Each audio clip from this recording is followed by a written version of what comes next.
friends, family, and loved ones. We're gathered here and assembled together in the presence of God to unite with Daniel Frazier and Jerriana Neely in the holy covenant of marriage.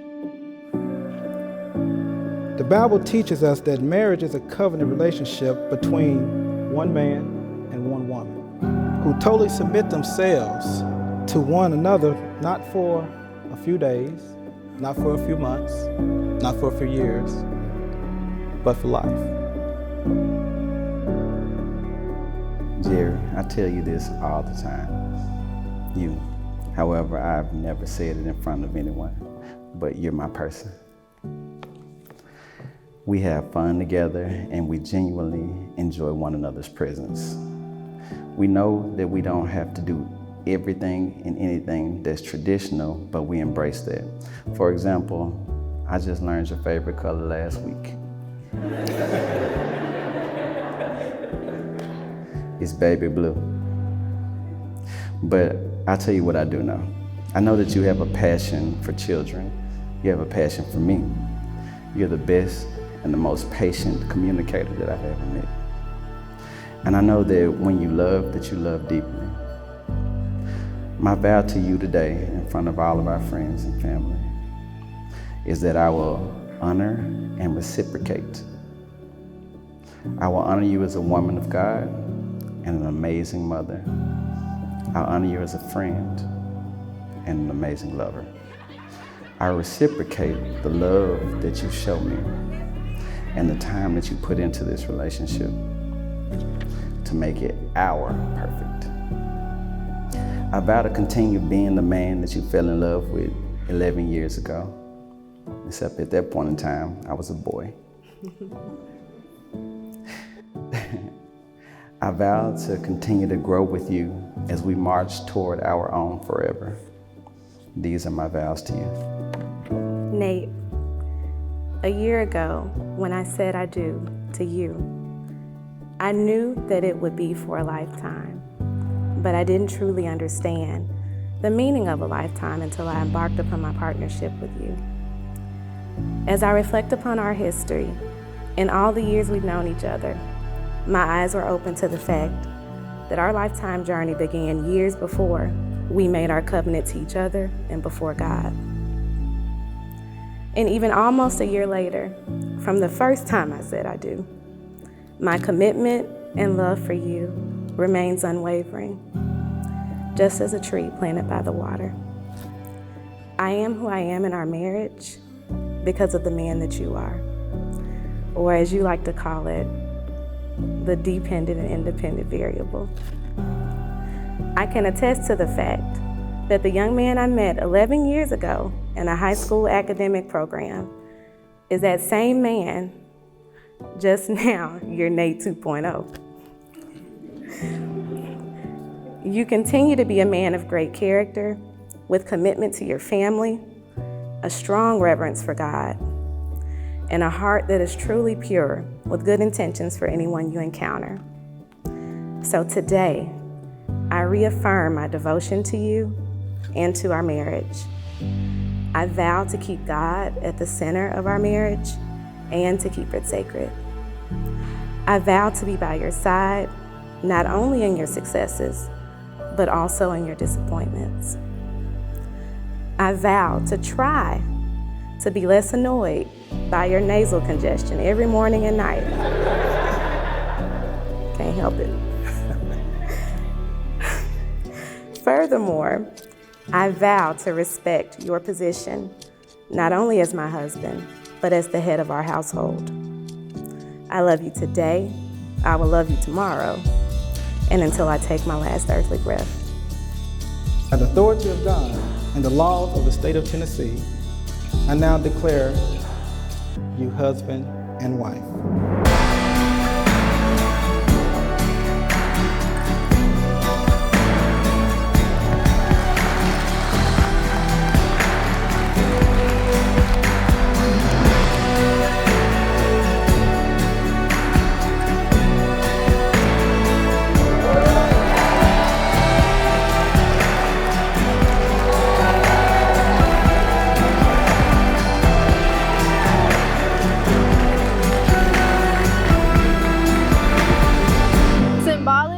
peace, love, and navigation, angelic in its physicality and cared for with love, held by the groom and bride for a short duration, the small white pigeon known as a dove. Although we've lost loved ones along the way, these doves hold a message from your loved ones that say, "We are here with you on this your special day." All gather here today to celebrate the love that is shown. We ask that God would bless this family and the union as a whole. Today we know that God is in control, so we release these doves and wish the Fraziers nothing but blessings in their home.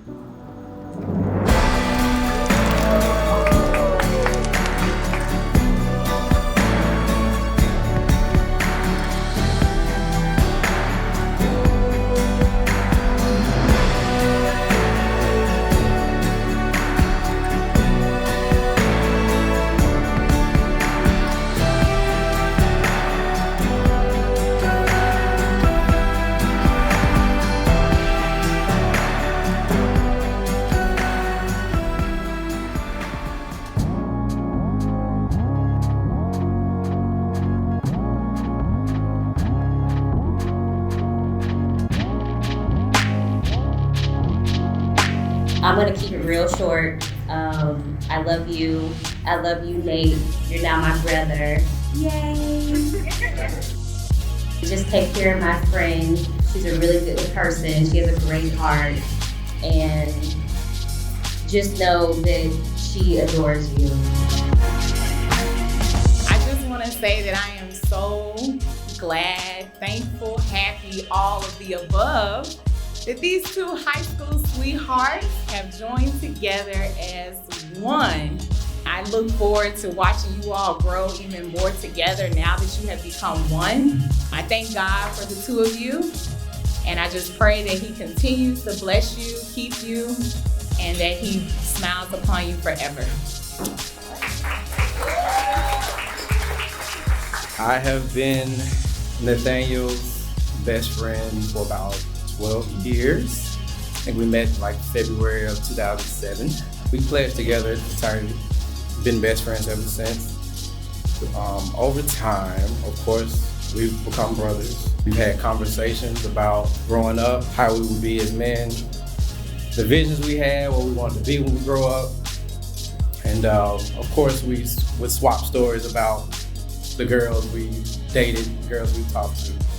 And I actually do remember the story of Nate telling me about this girl he met in high school, or this girl he dated in high school, and how they stopped dating because she moved away and went to school. And he always told me, he said, if I could always get that one girl back, that's the girl that I would marry. And so that story never left my mind, but you know, bring it forward to about 4 or 5 years ago, I meet Jerry. Being a best friend and watching your friend grow up, become a man, become a husband, be a father, over time you start to get distant a little bit. So that kind of touches your ego. But I always knew he was in good hands. And one thing that happened organically is that I never lost my best friend in the midst of him growing up. I also gained a second friend. Because what Jerry would do, Jerry would text me on the side. She was like, what do you think Nate would like about this? What do you think Nate will like this? I remember a conversation me and Jerry had on the side when her and Nate got into a rift. And Jerry asked me a genuine question, and she asked me to answer it honestly. And the question she asked me was, do you think Nate is a good man? And so that conversation went on for about an hour of texting. But long story short, Jerry, I know Nate to be a good man, but I've watched him grow into a better man because of you. And so I'm proud of you guys. I look up to you guys. I am your biggest fan. Nate, you pushed me in more ways than you know. Now I gotta try to navigate how I'm gonna get married pretty soon. Thank you for that. But, you know, I love you guys. I'm your biggest fan, and I wish you well. I love you.